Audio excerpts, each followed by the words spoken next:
नमस्कार, मैं कमल शर्मा किशोर और आप देख रहे हैं मेरे साथ ये शो।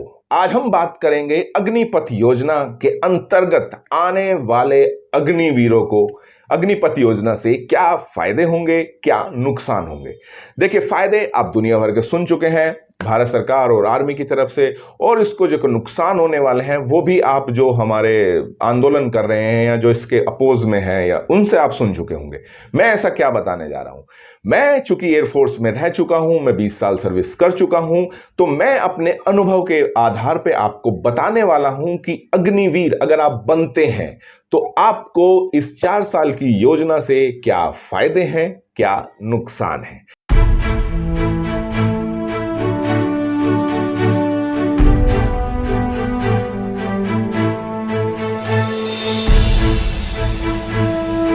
तो आइए बात करते हैं सबसे पहले अग्निपथ योजना के तहत होने वाले फायदे की। अगर आप अग्निवीर बनते हैं तो आपको क्या फायदे होंगे। अग्निपथ योजना का सबसे बड़ा फायदा और सबसे पहला फायदा जो होने वाले अग्निवीर, चाहे वो लड़का हो या लड़की हो, उनको होने वाला है, वो फायदा है कि आप जस्ट 12th करते ही, यानी कि आपकी उम्र लगभग 17-18 के बीच होगी और आप जैसे ही 12th करते हो तो आपके पास एक सुनहरा मौका है फौज में शामिल होने। बहुत सारे लोगों का सपना होता है कि फौज में जाएंगे, देश की सेवा करेंगे और अर्निंग भी करेंगे। 12th के बाद अमूमन आप सबके पास ऑप्शन होता है कि या तो आप ग्रेजुएशन में लेते हैं या कोई डिप्लोमा में कोर्स लेते हैं या आप हायर स्टडी के लिए जाते हैं। लेकिन यहां पर भारतीय सेनाएं आपको मौका दे रही है कि 12वीं के बाद आप जुड़ सकते हैं इंडियन एयरफोर्स, इंडियन नेवी और इंडियन आर्मी से। इसका दूसरा फायदा जो होने वाले अग्निवीर को होगा और जो अभी हो रहा है वो बाद में नहीं होगा, वो है इसमें जो दिया गया है एज रिलैक्सेशन। यानी कि पहले ये अमूमन 17.5 साल से 21 साल तक होता था, लेकिन अब ये 23 वर्ष तक है। तो यूं कहिए कि 5.5 साल की एज गैप है, यानी आपकी 5.5 साल के बीच में अगर आपकी एज आती है तो आपके पास ये सुनहरा मौका है। जैसा आप जानते हैं 2 साल से भर्तियां नहीं हो रही थी, 2 साल से बिल्कुल बंद पड़ा था, तो उनके लिए सरकार की तरफ से उठाया गया ये एक बेहतरीन कदम है। तो ये जो 5.5 साल का स्लॉट है, ये एक बहुत बड़ा फायदा होगा जो आने वाले अग्निवीर है, क्योंकि ये उन्हें मौका सिर्फ 1 टाइम मिल रहा है, इसके बाद ये मौका नहीं मिलेगा। तीसरा जो फायदा है ये मैं खासकर इसलिए बताने चाह रहा हूं क्योंकि मैंने एयरफोर्स 20 साल की जॉब की है। होता क्या है कि हम जोश जोश में डिफेंस में चले जाते हैं, लेकिन काफी कुछ लोग ऐसे होते हैं, हर तरह के लोग जाते हैं वहां पे। काफी लोगों को ये रियलाइज होता है कि नहीं, उन्हें लगता है कि मैं सेना के लायक नहीं हूं, या उनका मन नहीं लगता, या इसके बहुत सारे कारण हो सकते हैं। वो भविष्य में कुछ और बनना चाहते हो, वो चाहकर भी फौज से नहीं निकल सकते। बाउंडेशन होती है, उनके बॉन्ड भरे होते हैं, इंतजार करते रहते हैं और आगे हायर स्टडी करते रहते हैं। उनके पास उन्हें लगता है कि कैसे मैं फौज से निकल के कुछ और, क्योंकि ये सबकी अलग अलग सोच होती है। बहुत सारे ऐसे लोग होते हैं जो एक तरह से यूं कहिए कि छटपटाहट होती है उनमें कि मुझे कहीं ना कहीं से बाहर निकलना है। ऐसे बहुत सारे उदाहरण हैं। तो आज के जो अग्निवीर हैं जो होने वाले हैं, ये मुझे लगता है कि उनके पास एक बहुत ही सुनहरा मौका है। आपके पास है, आप 4 साल जाइए, देश सेवा कीजिए, आप को पेमेंट मिलेगी, तनख्वाह मिलेगी, और 4 साल के बाद आपको एक तो वापस आने का मौका मिलेगा, दूसरा आपको एक लमसम अमाउंट मिलेगा, लगभग 11.5-12 लाख रुपए मिलेगा।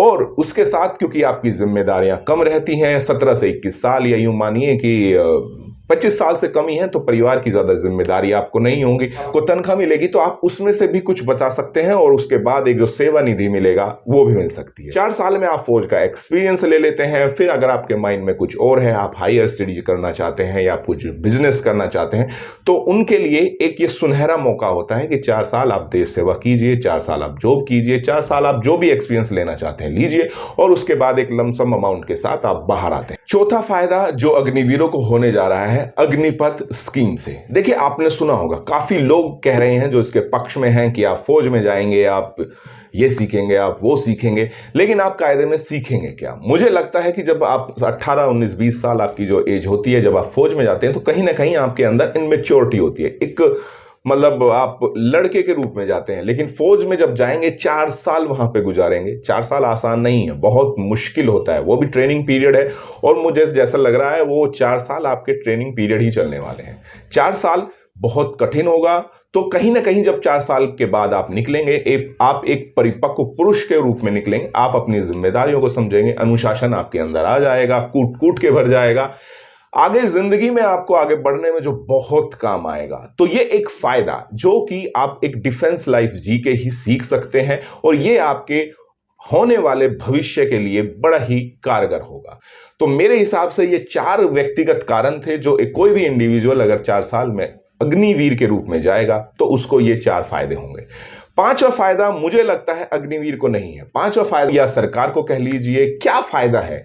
5वां फायदा सब जानते हैं, और शायद कोई माने या नहीं माने, लेकिन एक तो पेंशन नहीं देनी होगी, पेंशन की कमी आएगी, और दूसरा ज्यादा से ज्यादा लोग हमारी देश सेवा कर सकेंगे। तो अगर आप सरकार के पॉइंट ऑफ व्यू से जाते हैं तो ये 5वां फायदा व्यक्तिगत नहीं बल्कि सरकार के को फायदा होगा, जिसमें पेंशन बिल्कुल कम हो जाएगी, और जितने भी ज्यादा लोग हैं, जो ज्यादा लोग जुड़ना चाहते हैं फौज से, वो ज्यादा जुड़ पाएंगे। तो ये मेरे कुछ फायदे थे जो इस स्कीम से, अग्निपथ स्कीम से लगे हैं, क्योंकि मुझे पता है कि आप सब कुछ सुन चुके हैं, सब जान चुके हैं। मैंने कोशिश की कि जो शायद मैं अपने व्यक्तिगत रूप से बताता हूं। और अब बात करते हैं अग्निपथ स्कीम से जो हमारे होने वाले अग्निवीर हैं, उनको व्यक्तिगत रूप से क्या नुकसान होने वाले। यूं तो आपने बहुत सारे नुकसान सुने होंगे कि जिसको सबको पता है कि आपको पेंशन नहीं मिलने वाली।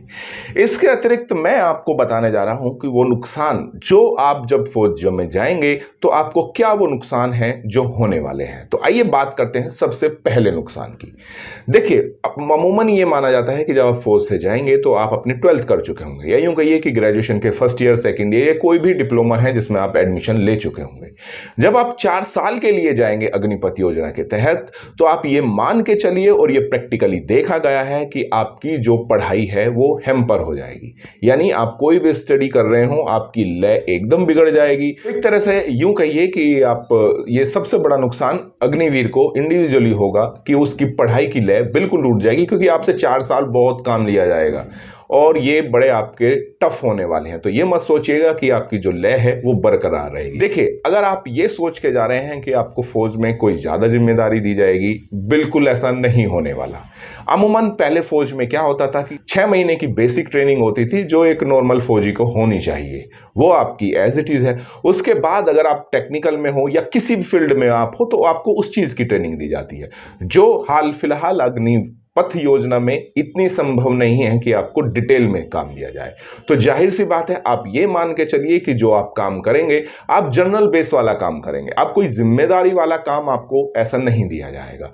तो 4 साल में यह संभव ही नहीं है कि आपको कोई बड़ा कोर्स ऐसा कराया जाए जिसकी बदौलत आप आके इतने हाईली स्किल्ड हो जाएं कि आपको बाहर जॉब मिल जाए।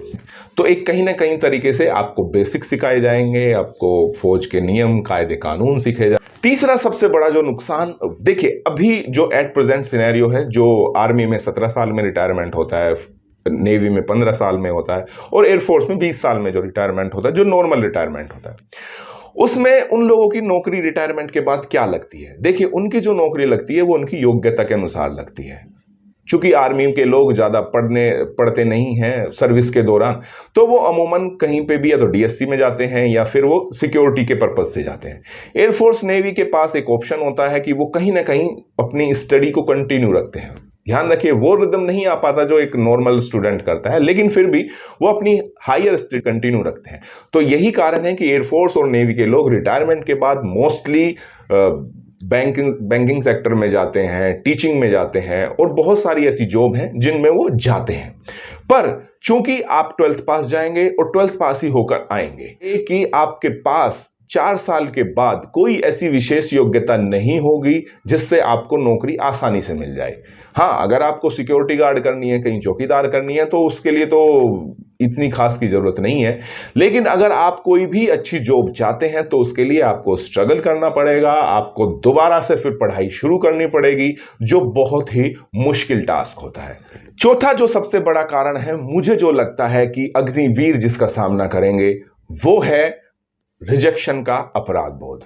देखिए, 4 साल बाद आप फौज से वापस आ गए, आप अपने आप को कितनी तसल्ली दे लीजिए, आप अपने आप को कितना ही संभाल लीजिए कि सरकार की नीति है, लेकिन ये एक सत्य है कि आप फौज में से उन 25% में नहीं थे जो आगे जिन्होंने कंटिन्यू रखी। आप उन 75% में थे जो वापस आए। अब आप एक चीज सोच के देखिए, अगर कोई भी सांसद है या बोला जाए कि आप बस आपने यहीं तक था, अब आप जाके किसी राज्य में विधायक हो जाइए, ये नीति ऐसी है, ये हर किसी को अपवाद लगती है। हमारे यहां तो नेता रातों रात पार्टियां बदल लेते हैं।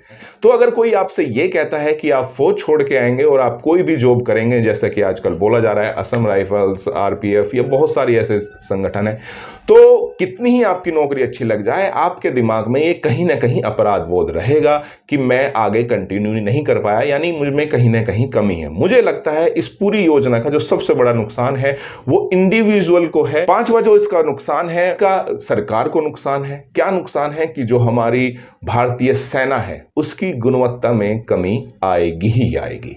कैसे नहीं आएगी? जब आप जानते हैं कि हमारे पास ऐसे सैनिक हैं जो अच्छी तरह से ट्रेंड नहीं है, जब सैनिकों को पता है कि मुझे 4 साल के बाद जाना ही है, कैसे नहीं आएगी? ये बात आसान नहीं होता, और ये कहीं ना कहीं दिमाग में रहता है कि मुझे यहां से 4 साल के बाद जाना है।